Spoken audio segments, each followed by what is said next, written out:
If you haven't heard about Anchor, it is the easiest way to make a podcast. Let me explain. Lawful Stupid just jumped over. First of all, it's free, and we love that. Secondly, there's creation tools that allow you to record and edit your podcast right from your phone or computer, wherever you're at, all on the go. Anchor will also distribute your podcast for you. There are a lot of other vendors out there, a lot of platforms that they will make sure your podcast gets to. So it can be heard on Spotify, Apple Podcasts, and many more. And you can make money from your podcast with zero minimum listenership. It's everything you need to make a podcast all in one place.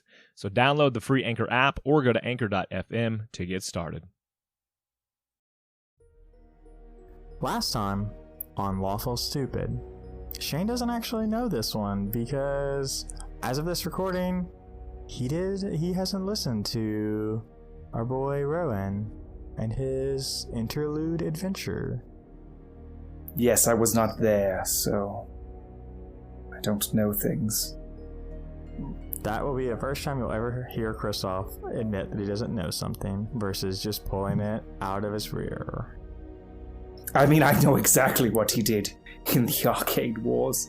That's true. So prior to the interlude, obviously the three boys chose to go their separate ways. They each had their own journeys they wanted to take outside of each other's shenanigans. And Kristoff decided him and Aavia would go in and kind of make their own journey. And so Kristoff and Aavia have been in Uri for some time now. About 6 moons have passed, and the work that you both have done together, I think, to gather a place to live and kind of sustain some income and begin those conversations you were looking to have. All those conversations, and Aavia's really been by your side, but I think one night when you two were together talking, I think the meat of what you are looking to do kind of comes to light. And you and her, I think you're sharing a nice meal, and I think she's drinking wine, and you're drinking whatever you choose to drink. And you guys are just sitting at a table in what will be the future home of Kristoff and everything he plans to do. And why don't you go ahead and describe the scene of your meal, right? Because you're sharing a meal at a table, and I want to let you have that full reign over your home? Yeah, sure thing. So Kristoff has kind of been in Uri for more or less 6 months at this point, and he has been trying to find a place where he can grow and expand. And the only place that he could find that was, reclusive enough and large enough, it was actually a series of mausoleums on kind of the outskirts of Uri, where some of the more well-to-do folks had been buried a long time ago. It's not really in use anymore because it kind of got full up, and that was hundreds of years ago, and the families don't really visit anymore because it's hundreds of years ago, and it's kind of just how it goes. So it's pretty out in the middle of nowhere. Pretty much just paid off the lone groundskeeper to just keep collecting his paycheck but not go to work anymore. And then we settled into some of these catacombs, and they're large mausoleums, very nice stonework. There's corpses in there, but you make do, right? And I think that perfect home.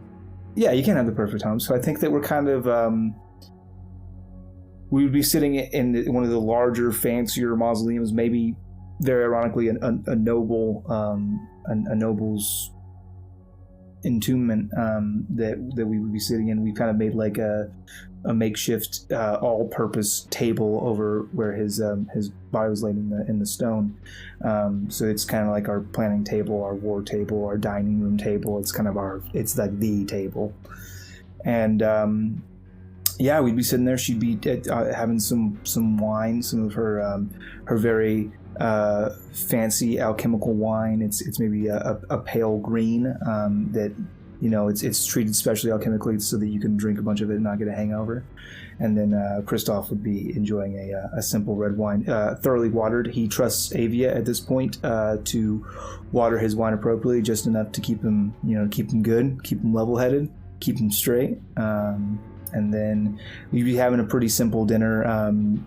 No cook fire tonight, just because we've been working. So it was just like bread and sausages and some cheese. And I think as you guys are eating, and you've been talking about small things. You've been talking about work, but you've also been talking about just, the things you've seen in town and the changes in Uri that you've seen since the events of Oxbane. And I think Aavia says, we're doing good, right? Like, we're recruiting these people out of the guilds, and I know we're small, but we're gonna do good. Right, Kristoff? Yes, of course. Of course we're going to do good things. We're going to protect those that are small from those that are large and corrupt. It's what we're here for. And she kind of she uses her utensils to kind of push food around her plate, and you kind of hear them like scratch around. And she says, "You keep saying that, but you've never really told me how we're going to do that." Well, I'll be honest with you, Aavia. I don't elaborate often because I'm still working out all the details myself. But the long and the short of it is, we're going to scare them. It used to be, before noble houses were arranged, a man had a healthy dose of fear in his heart because he knew that should he step out of line and not act appropriately, nothing stops the man next to him from bashing his head in with a rock. Well, that's gone away with nobility, with these protections, and it's allowed these people to know no fear, to know no mortality, and to just become cruel and barbarous. So we're going to be the rock. We're going to remind these people what it's like to be afraid.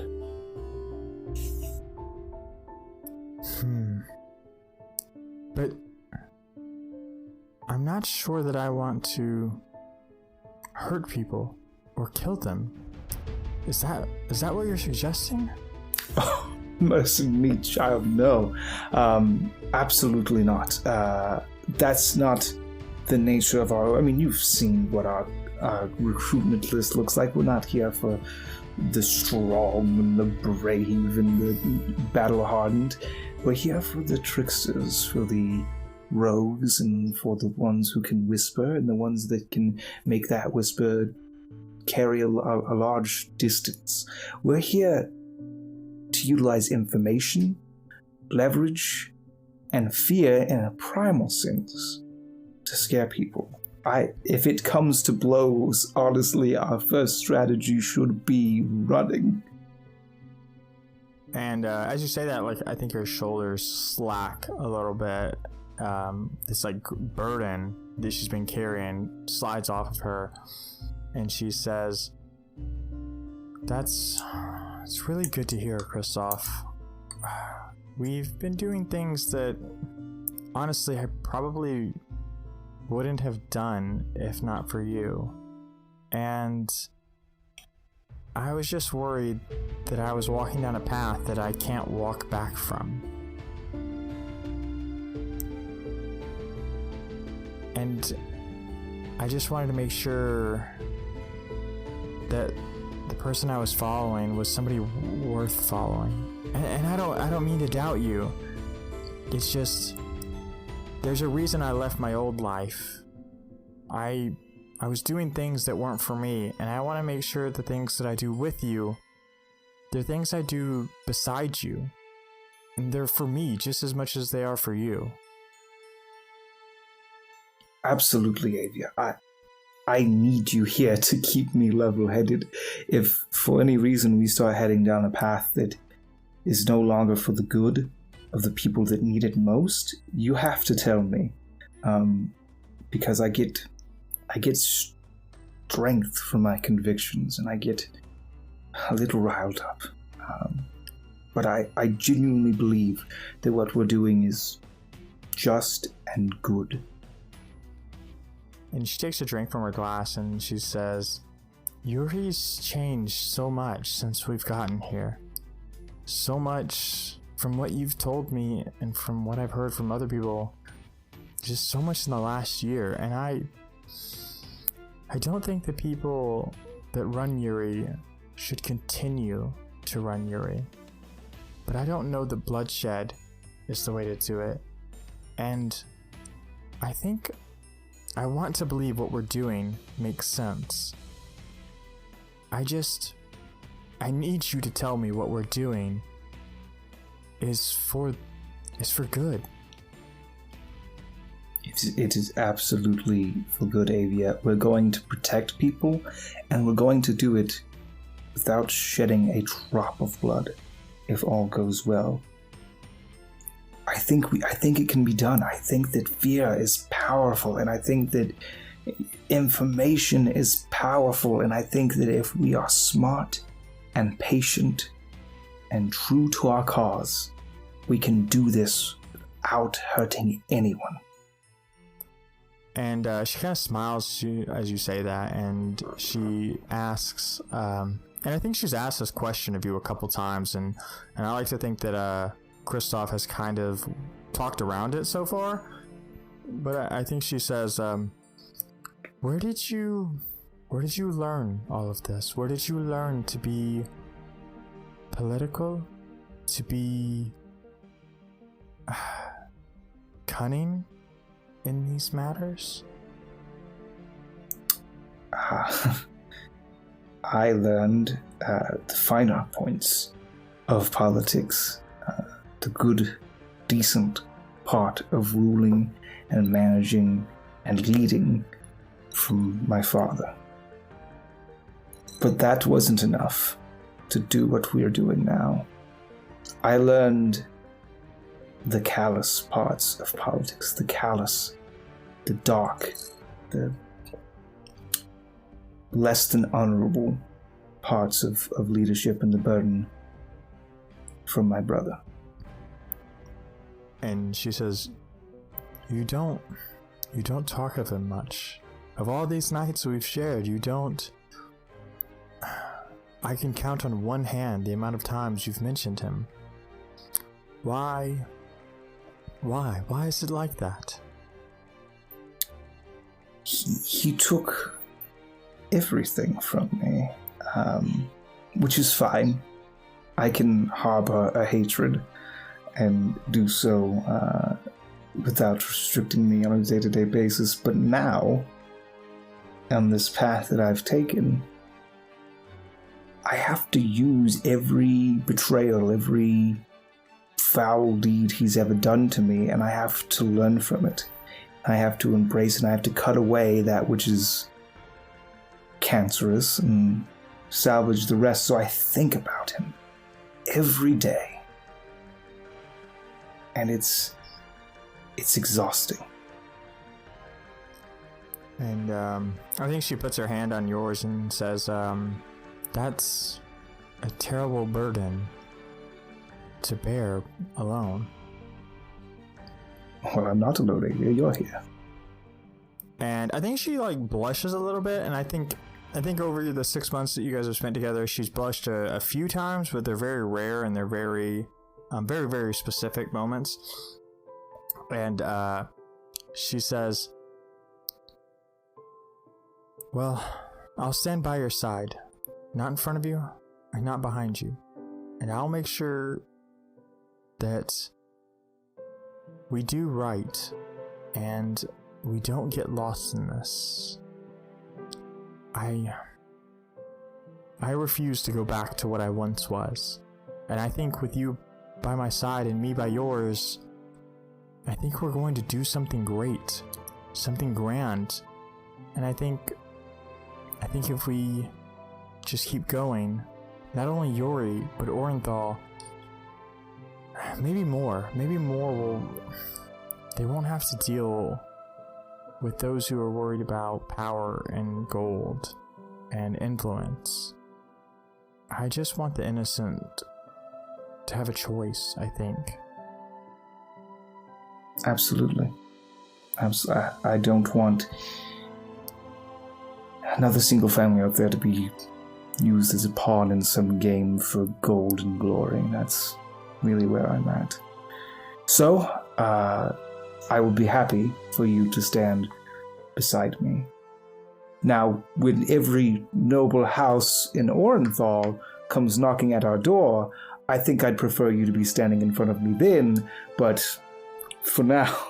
And I think she giggles and she pulls her hand back, kind of to like cover her face, because she's like giggling uncontrollably and a little embarrassed by that.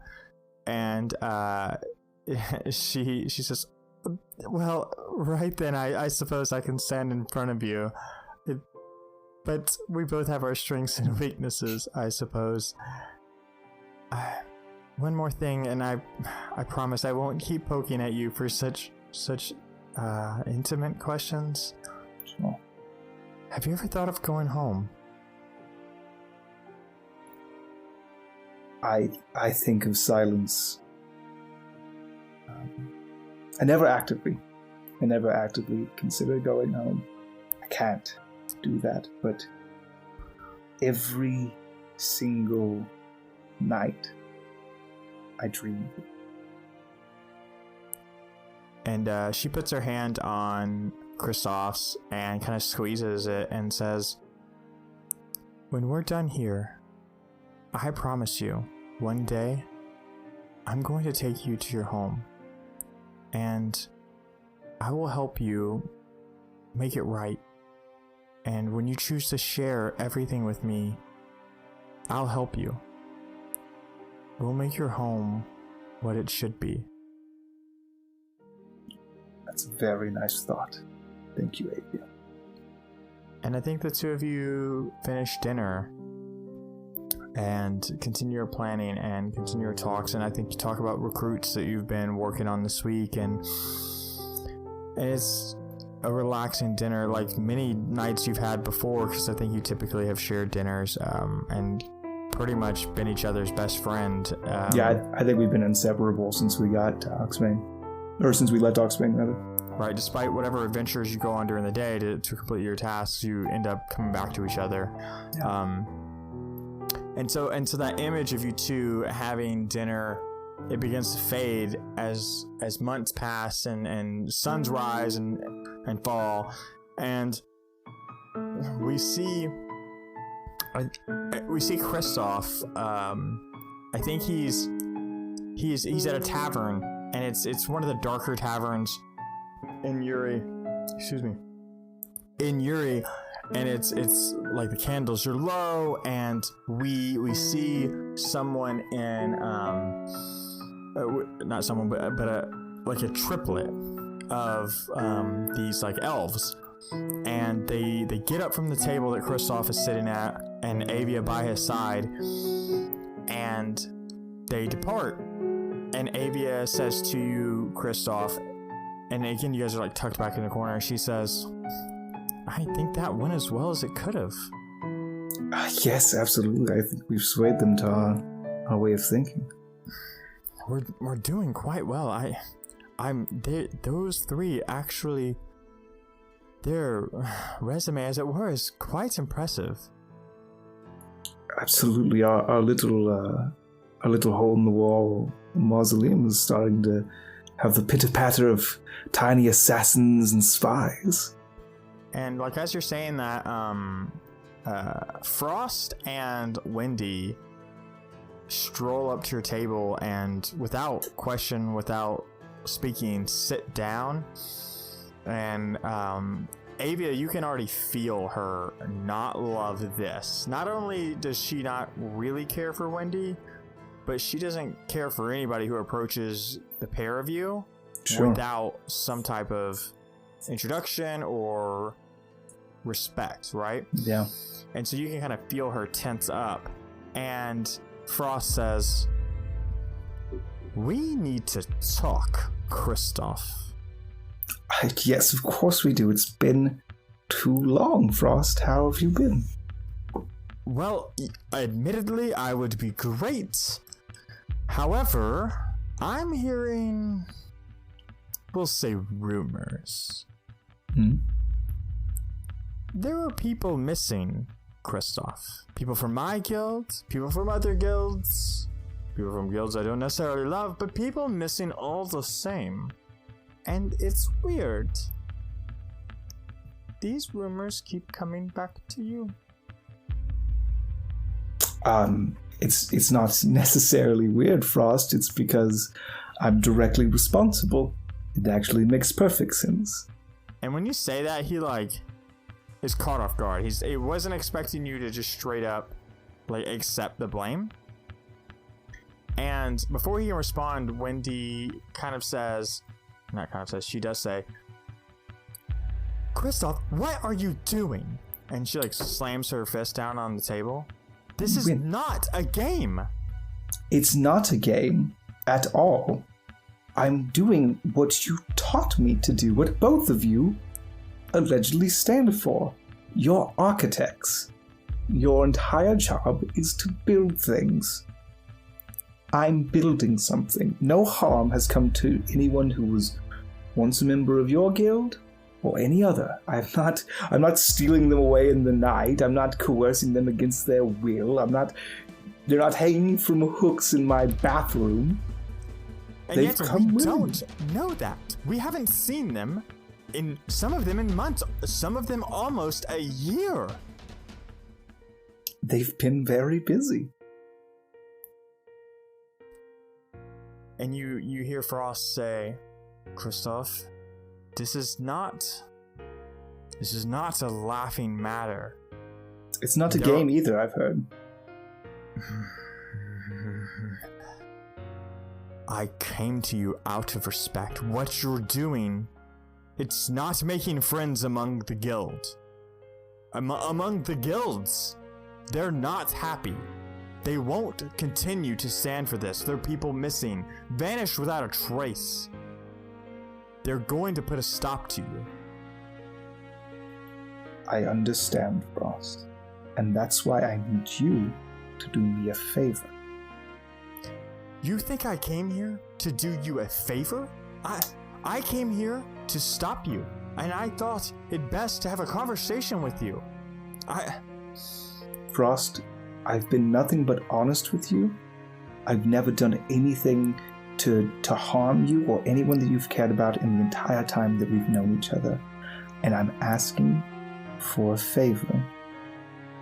Just buy me time. The guilds respect you for good reason. They listen to you. If you can keep them cool for... And he bites his own teeth. You can hear them grind when you say that. If you can keep them calm for 6 months' time, half a year, it will make perfect sense, and they will know that their people are well and unharmed in what they've been doing. But until then, Frost, I've been building something for over a year now. You understand how important it is when you're trying to build something. You put yourself into it, and it's everything you are, and it consumes you, and you just want it to be well. It's like your child. It will be ruined if there are grievous actions taken against me before 6 months from now. If you have ever had any kindness in your heart for me, or any appreciation for what was done at Oxbane, you would do me this favor. Do me a favor and go ahead and roll that persuasion roll. Got it, boss. That's going to be very good.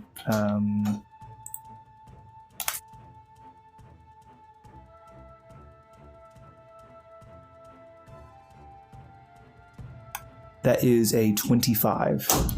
And so you say this, you give this speech, and Frost is holding two fists together on the table.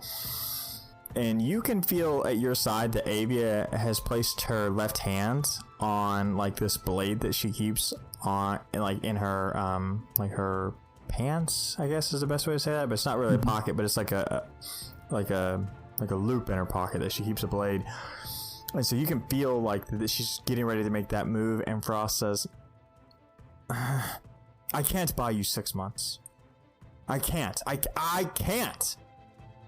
But I'll do my best. I will buy you some time. And Kristoff, I promise you that if I come to regret this, so will you. You will regret this more than anyone. And Aavia, you hear her like interrupt him and say, I would choose your words carefully. I don't care what organizations you're a part of. If you threaten us, I will make you regret every single syllable. Now, please, everyone, Aavia, he's not threatening us. He's really not. He's setting the terms of an agreement. And he's correct. And I agree to them. I acquiesce to the terms of your agreement that you're proposing, Frost. If I should cause you any regret as it pertains to your missing guild members, if they have been harmed in any way, and I've made you lie for me, I assure you, whatever ruin you deem appropriate to bring down upon my head and that of what I've built, I will welcome it. And he kind of growls, and Wendy says, I would have never thought this for you, Kristoff. I don't know what you're up to. And you can call us architects, and you can continue to call yourself one. But I don't know what you're building. But it's not anything pure, like something from the torrent. Whatever you're doing it in the shadows. You're doing it in the darkness. It's not something to be proud of. It's not something I would have ever taught you.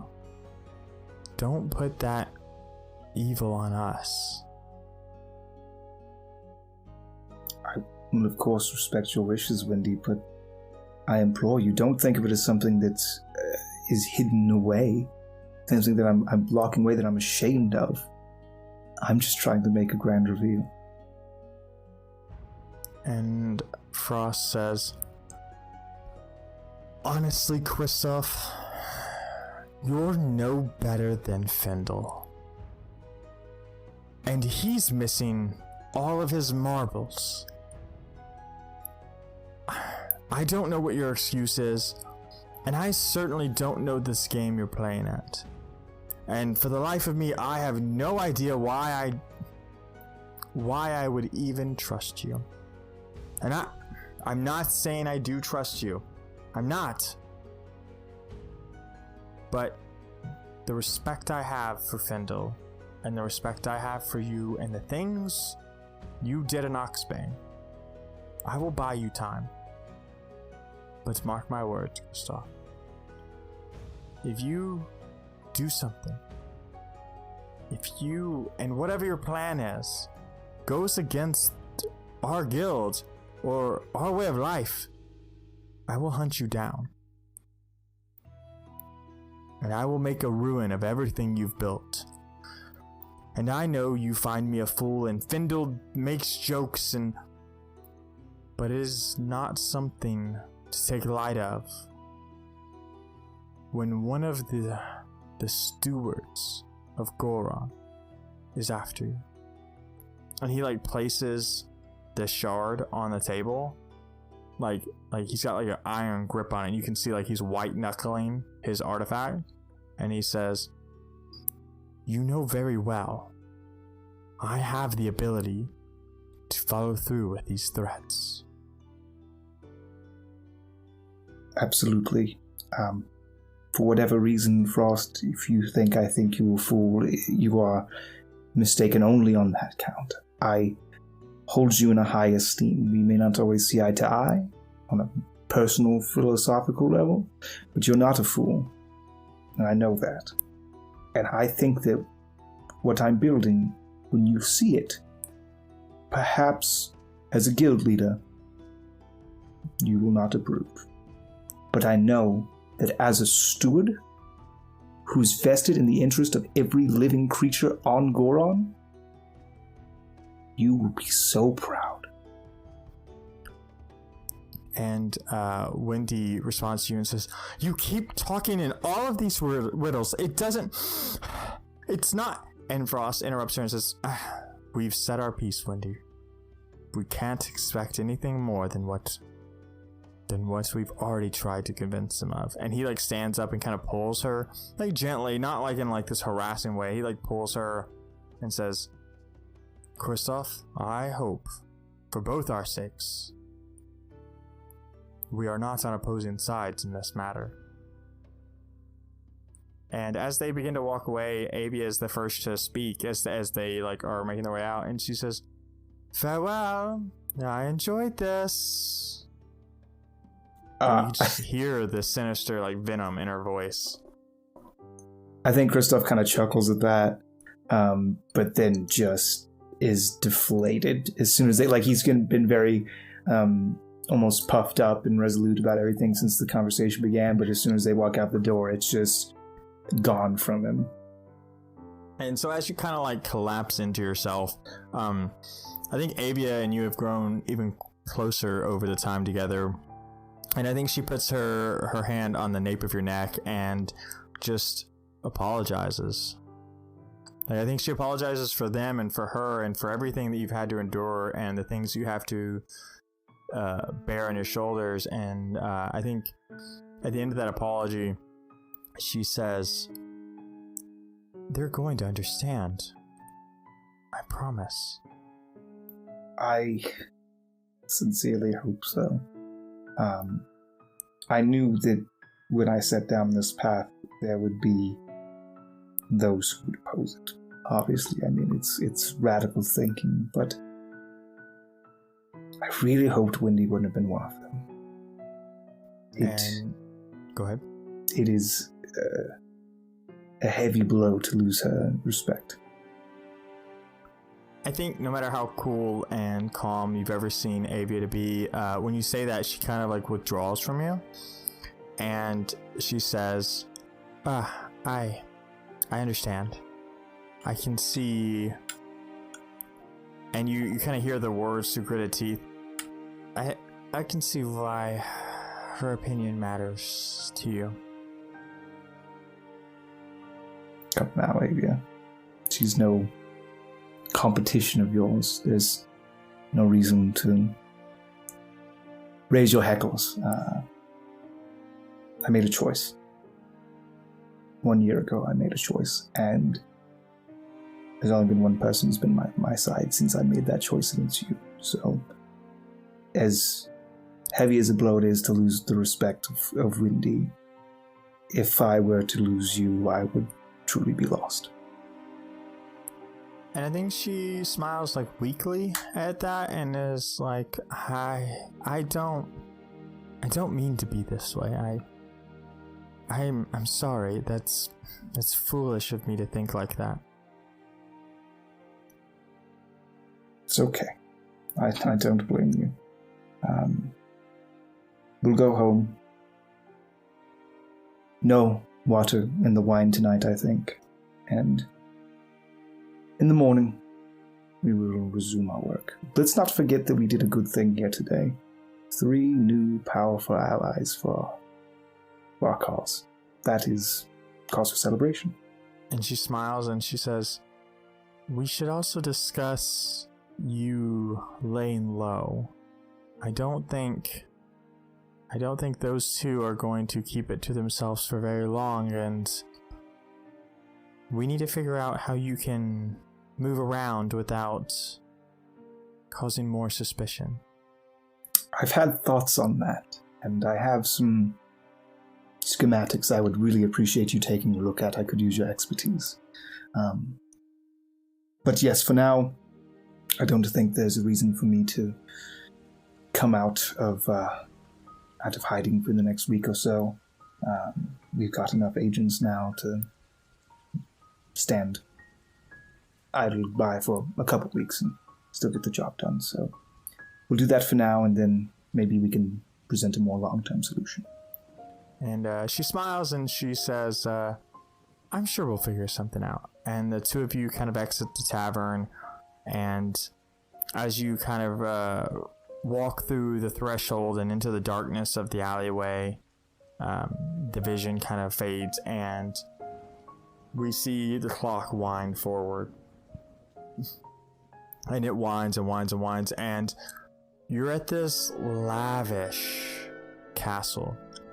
And as the viewer's point of view shifts, there's these giant walls, and they can see just from the terrain that this is outside of Uri, but it's a large estate. It's clearly someone of noble prestige and rapport, and their reputation certainly has been built up over the last year and a half, 2 years, and they've really pushed their station.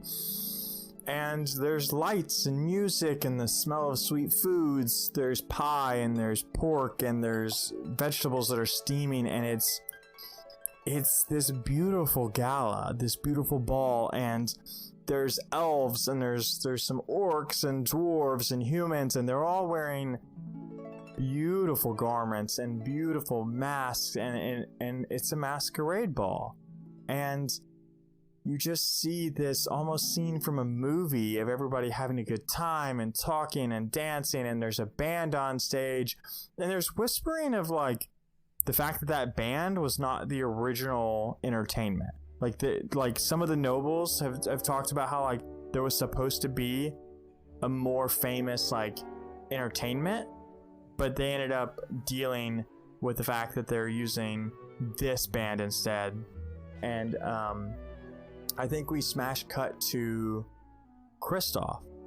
And do me a favor and just go ahead and describe what Kristoff has chosen to wear to this gala, like his whole ensemble.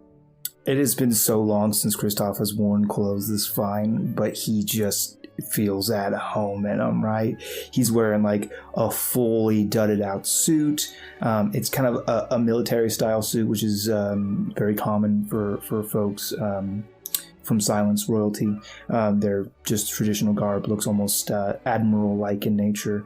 But this is highly customized with actual bits of inlaid silver layered almost like scale mail down the sleeve. So he, once again, not hiding his scales anymore. Kristoff wears them even in his finery.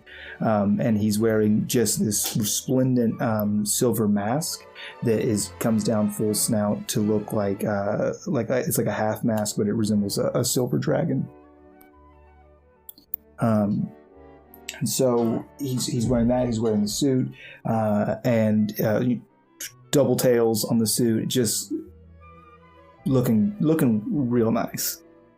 And so Kristoff ascends the staircase and up to this like half balcony. So in this ballroom, you essentially have a 3-tiered stage. You have the ballroom floor, and on the edges there's some like drink, like bar situations, and then the other room is where like the buffet and the food and the tables are. But in this room, there's bars on the edges, there's the dance floor, and then there's the stage for the entertainment.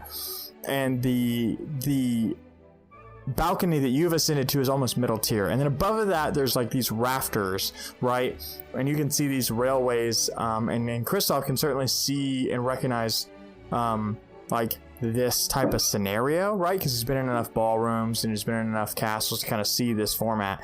And so you've ascended up onto this middle balcony, and you approach this nobleman and this guard, and because obviously he's a nobleman, but he's not a fool, so he's got a guard with him.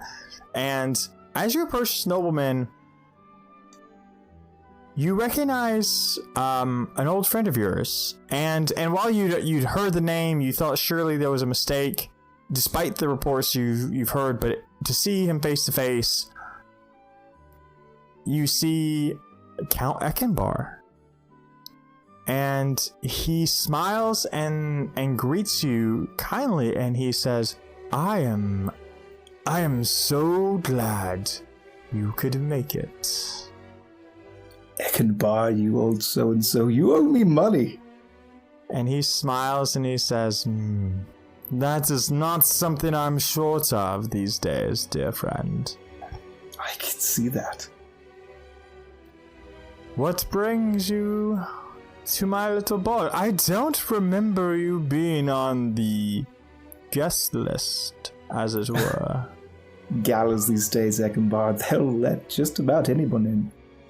And he like dismisses his guard as he like kind of like gets a feel for you and says, "Yes, I suppose they would, and frankly that means I need to speak with security. They just let anyone in these days. Yes, I've already given them a stern talking to. I've spoken with them quite a bit before I came here, actually. I've actually heard some rumors from them and from some other folks as well. The noble life, with even a purchase title like yours, it's affecting you, isn't it, Eckenbar?" And he kind of turns to you, and you notice his like right knee is like in a makeshift cast. It's like there's like almost like this frame built around it out of like arcane energy. Like somebody from the Architects Guild has like built it for him. And he says, "Affecting me? No. I'm who I've always been, dear boy. It's some people, they get jealous when someone rises from the filth, as it were, up to nobility." I don't know, Eckenbar. I've heard some pretty troubling reports from some sources that I consider to be reliable. You were always a shrewd man in business dealings and other things, and I can accept that, obviously. That's just, that's a minor character flaw, but I've heard reports that you've been taking advantage of your people. I've heard that you've been luring young girls into your bedchambers at night.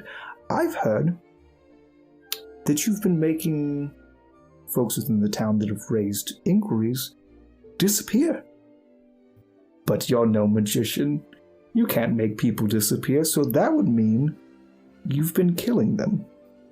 And so he's like, you recognize Eckenbar mainly from like the scars on his jaw and his face and his voice and stuff and his overall demeanor, but you notice like the top half of his mask is like, it's almost like a straight up snake, right? Like straight up black scales on top of it, and where his eye holes are, there's like this translucent yellow. And he says, "Listen, I'm sure whoever you're hearing things from, they're just tales.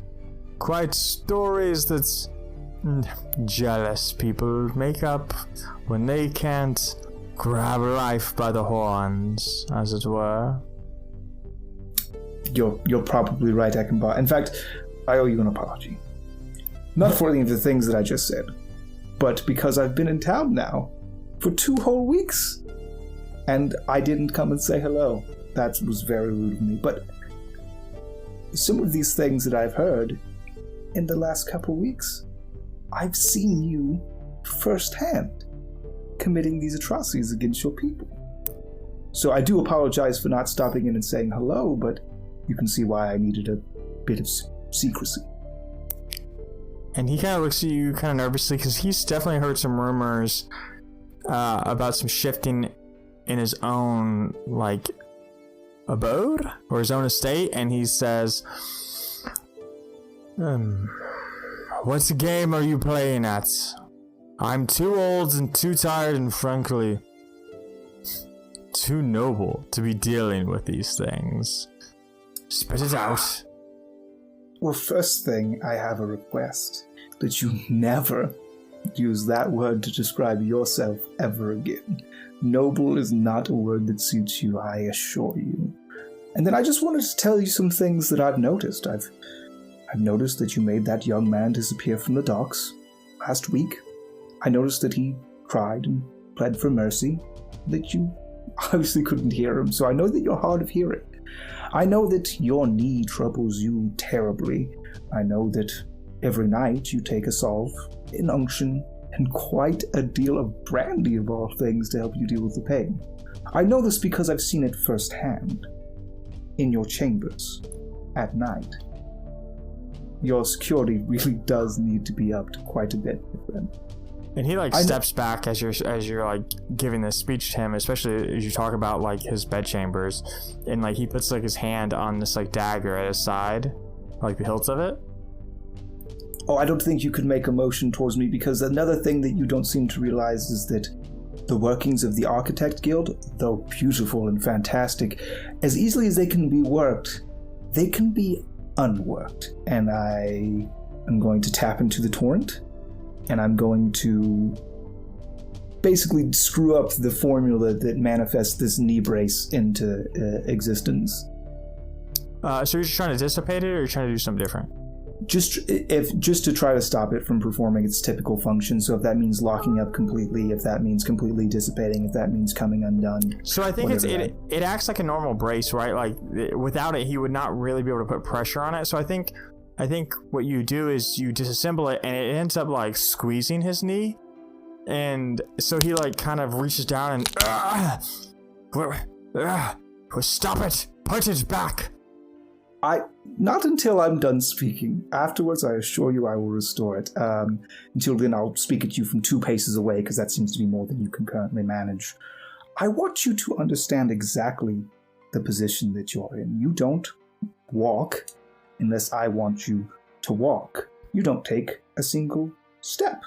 Whereas everyone else around you step whenever I will. So if I were to say, step to the left, and I snap my fingers.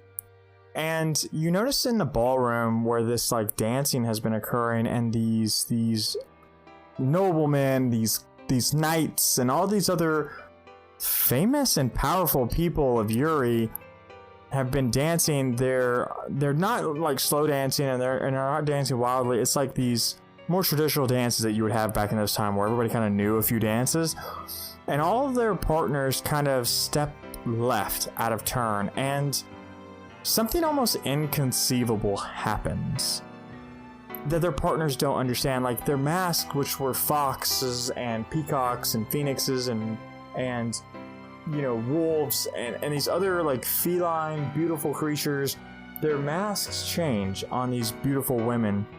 They shift, and I say beautiful women, most of them are women. There are a couple like more like effeminate men, but they're like there, and they're in the party, and their masks shift from these animals to these silver masks. These masks that would go on to be like iconic.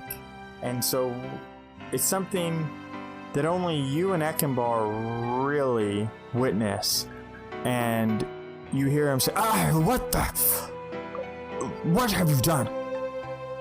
I've done nothing but demonstrate how absolutely out of control you are of your very reality.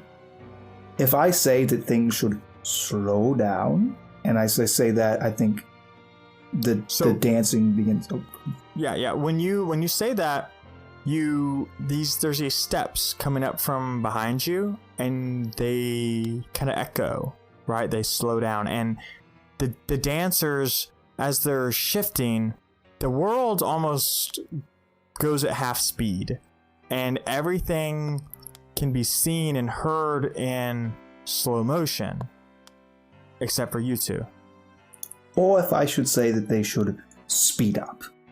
And when you say that, just like in Clockwork, and just like at the very bending of your will, the dancers are moving faster, and you and Ekenbar can kind of see some shifting in the rafters as that happens, and guards are moving and doing their patrols faster, and you can see drinks filling and emptying faster, and you hear those steps that were going up the steps faster, and you can see almost at the top of the steps, but not quite, like it's not like they actually ascended all the way up. You can see just the form of Aavia just below the steps, kind of like keeping guard for you. But the very whim of everything that you and Ekenbar are discussing is normal pace. And if I say your future should be dark? And as you say that, the lights go out, but nobody notices. Nobody understands that it's pitch black, except for you and Ekenbar. And realistically, not even you really see that. Like, you almost see like this overlay of darkness on the world, but you can still see it quite normal. But you hear Ekenbar, "This is no game, boy. You turn these lights back on."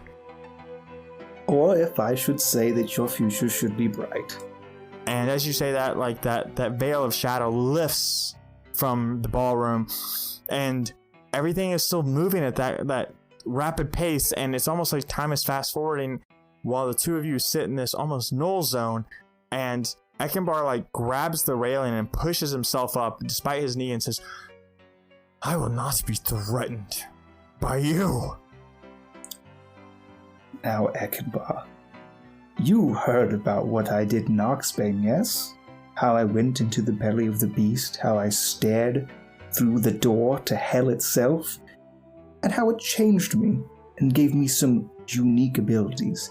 If I say your life is dark, it will be dark. If I say it will be bright, it will be bright. If I say that you have stepped too far and that you have harmed your people, if I say that your life should come to an end abruptly, it will. Do me a favor and roll an intimidation check for me, please. Can't make it up. Yeah, that's a natural 20. Yeah, it's happened twice today.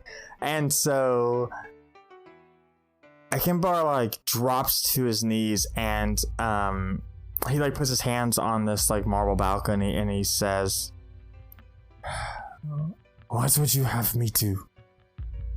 I would have you, first of all, I will see payments made to every young man you've made disappear, every young woman you've taken advantage of, every person you've hurt. There will be a sizable contribution made to their families, and I will hear of it. Then you will look after your people, and you will start to earn the title of noble. And if you step out of line, I assure you I'll hear of it.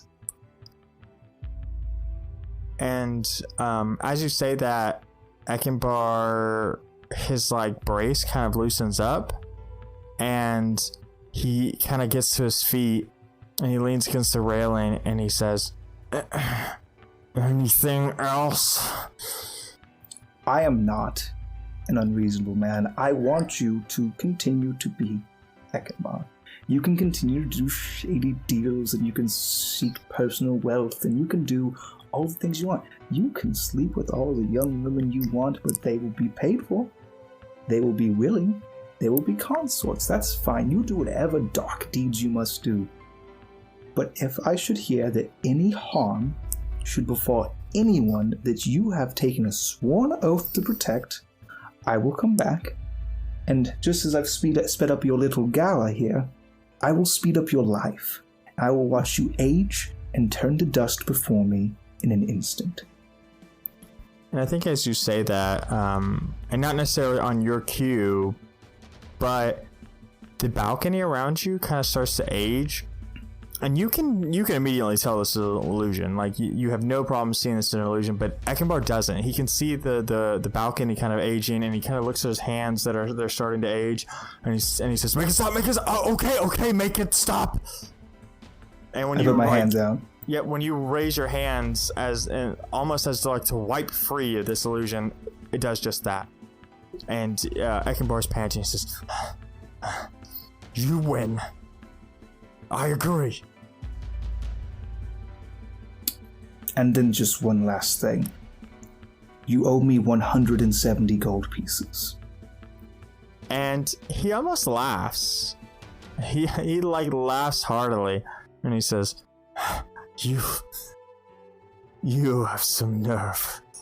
And he like reaches into his pocket and like throws you a sack of gold. And it's well over 170 pieces of gold, but he's like, Take it and leave." I will leave. I just wanted to ensure that you learned the lesson here, which is that all debts are paid. And then I abruptly leave. And as I leave, I think I'm not the only one who leaves. So as you leave, you descend these staircases. You and Aavia kind of like hook arms and kind of walk down the staircase together. And as you two exit the doors, everyone who bore these silver masks, these serpent-like masks, they fluidly and almost like undiscernibly break free of their partners and walk out one by one, right behind you, almost forming this long tail, this long line, until the party is left with nothing but confused nobles and an angry Eckenbar. And Kristoff kind of laughs, and turns to Aavia and just says, Eckenbar is going to have to explain how all of that just happened to a room full of very sexually frustrated nobles whose dates all just left. And she laughs, a laugh you have not heard in a long time. A laugh you haven't heard since your time in Oxbane. And she says, I don't envy him one bit. Not at all. And the scene ends with the castle kind of fading away into the darkness and Kristoff and Aavia leading their people out of the castle and into the night. And the clock spins and the sun rises and the sun falls, and we see someone familiar, but they look different. It's almost like when you're having a dream and you place a face or a person and you see this tiefling over a table in a dark room, and above the tiefling there's these magical orbs of light that hover, cascading shadows and this eerie luminescence in this makeshift office.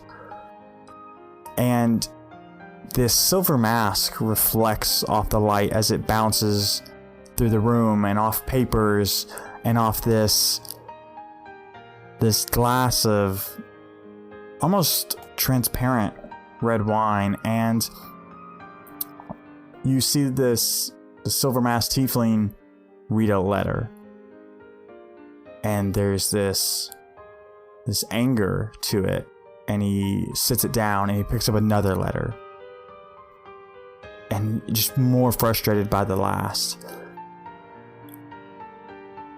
And I think he maybe reads one aloud to himself in the room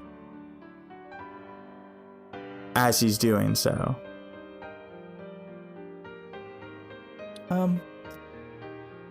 Don't really know how to start this letter. Dear Mr. Silver Serpent? I don't really know the title.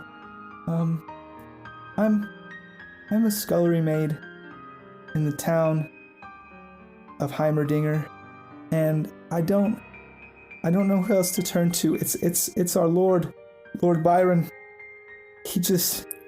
He's become so angry since his wife passed, and he beats us, and he withholds our pay, and he withholds our food, and we don't know what to do. And I heard about what you did.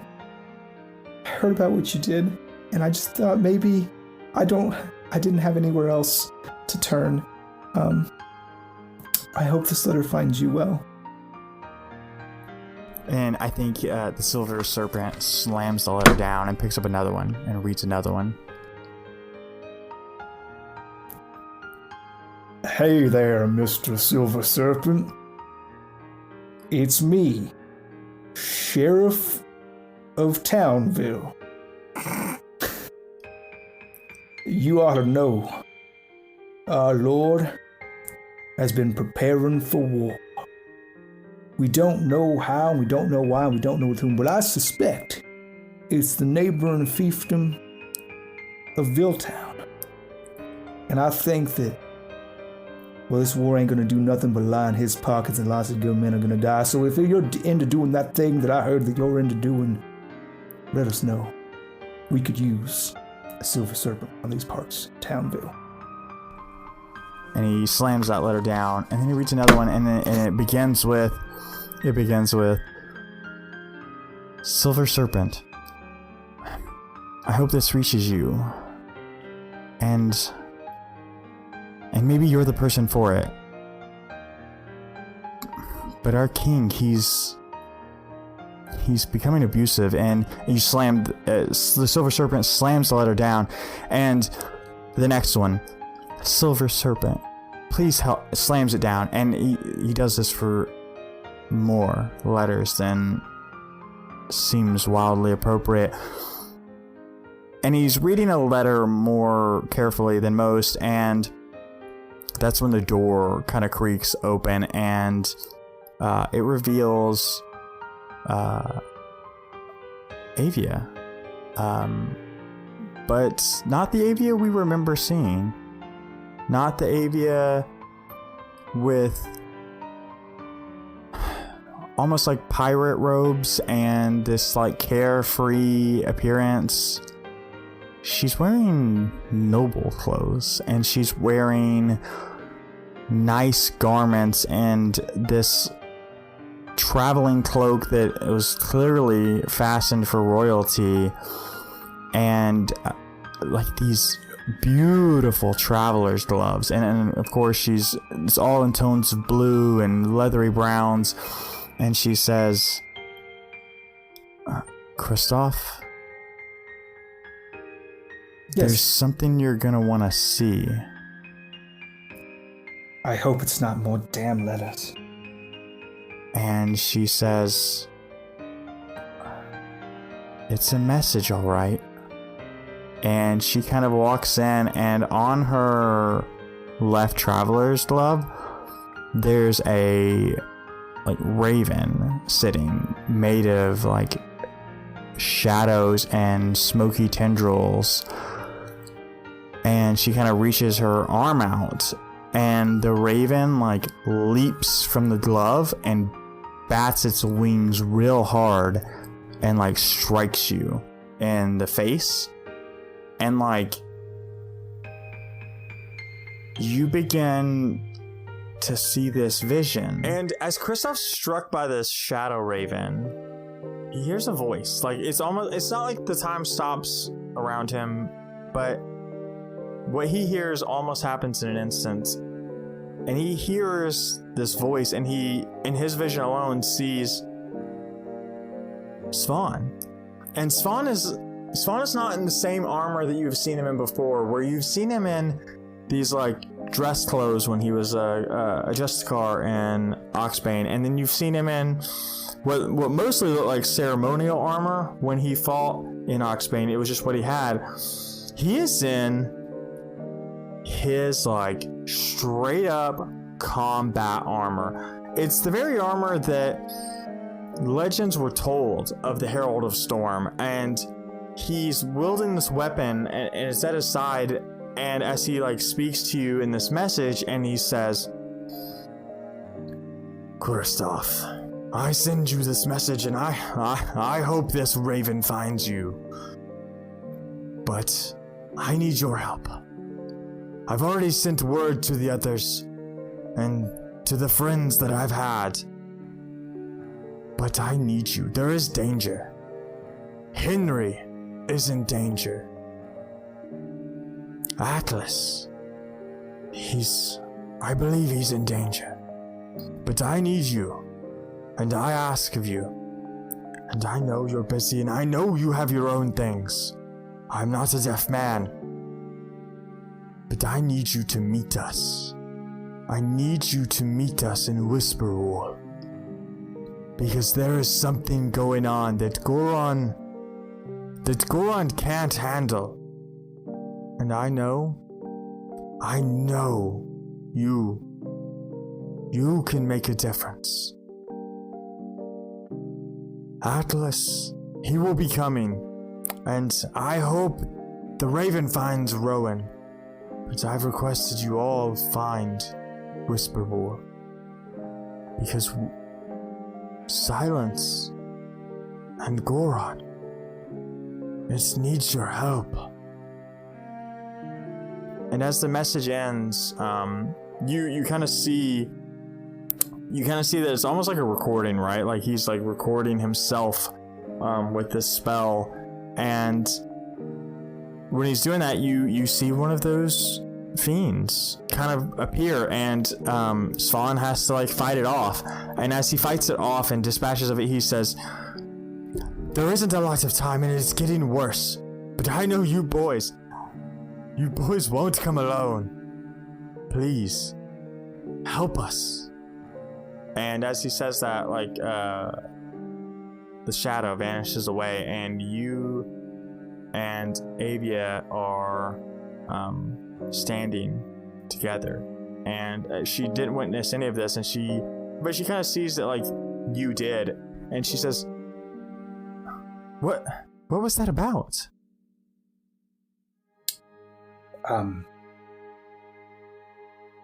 It appears that I'm already, like, starting to frantically, like, gather things that I would need on a journey, and, like, packing, and it seems I am being called away. It seems that I have to go home. And I think as she's, like, kind of, like, following you around as you're, like, moving around the room, and when you say go home, she goes, what? Why do you have to go home? It's the same thing that I keep saying to everyone else. All debts are paid. And mine have been called due. And she says, I'm not letting you go alone. I was really hoping you'd say that.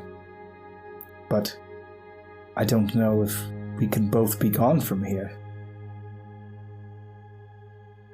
And she kind of, like, tears up as you say that. She says, I don't like the sound of any of this. And I don't want to... I told you I would go with you. That if you had to return home, I would be by your side.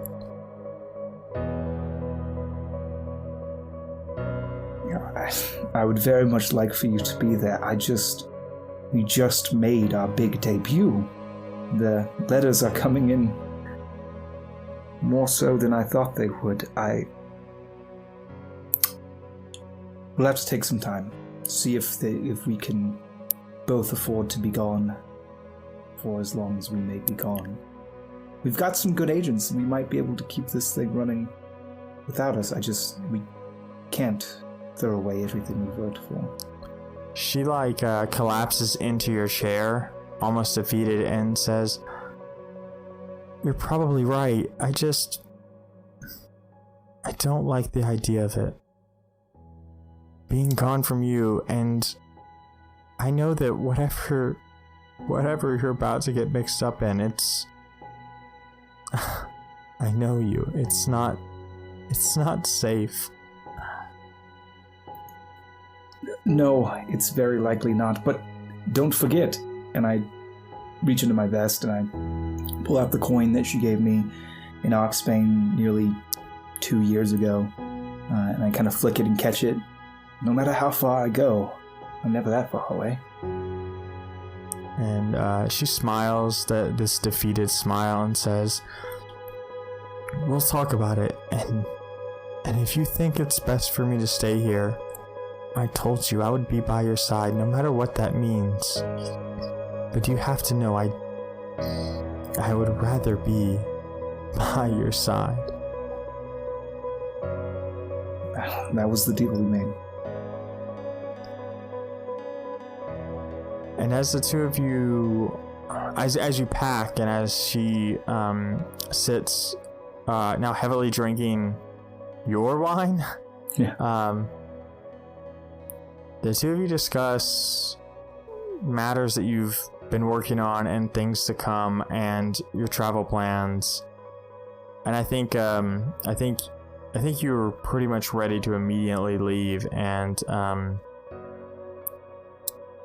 she just tells you, I know we don't really talk about it,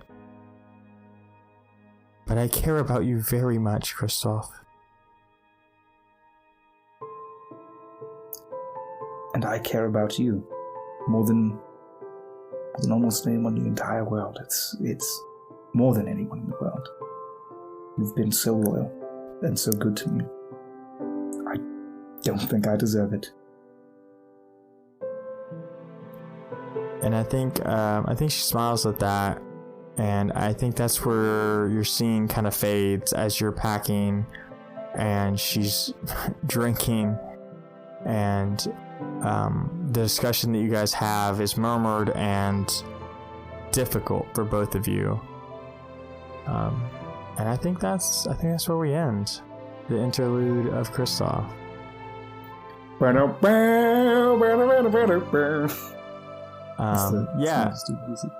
Interlude numero dos, leaving one more boyo.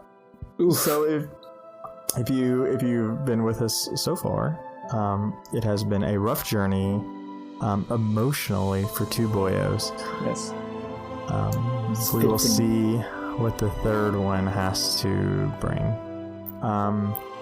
I kept the first ending short, and I think we're going to keep the second ending short, unless you have anything you specifically want to say to the listeners, Shane. Not at all. I love you guys so much. Thanks for taking this journey with us. Thanks for sticking with us so far. And I really just think we got a lot to look forward to for the rest of our journey. So hold on to your butts. So Shane, as standard practice for Lawful Stupid, let's go ahead and play them out. Bye. Bye. We love you. Bye.